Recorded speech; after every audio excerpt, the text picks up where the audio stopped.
Early Bird Social Worker Development Program. The entire goal really is to instill in our high school participants some really valuable information about mental health. Now, many of them, when I met them, they expressed an interest in the mental health field or just being some kind of social worker or counselor.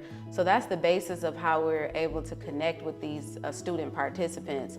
But the program itself, we really just want to give them information about the field of social work, about mental health, and about their ability, their personal ability to make changes in these ways in, their small community, their local community, or, the community at large. And I noticed just with the impact of, going to school regularly, coming to the after-school care program, that she's able to articulate those things to me, to her dad, to her brother, even to say what she don't like. But that's the point, right?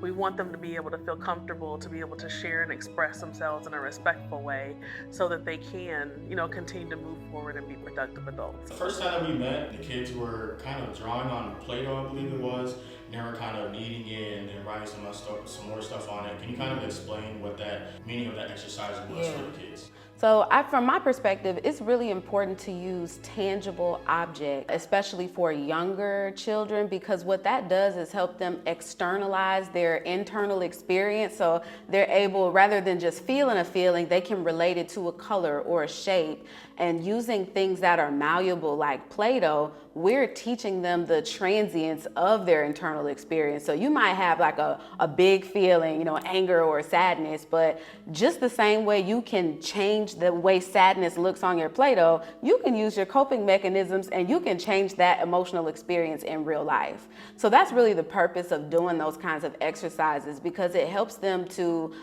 give words to things that are just not easily expressed by words. I feel like they helped us out really well because I could express how I feel more often than how I usually would. They just so loving, and then you could talk to the kids about anything and they won't judge you. If you don't know what to look for in terms of how they grow through these experiences, you might miss it.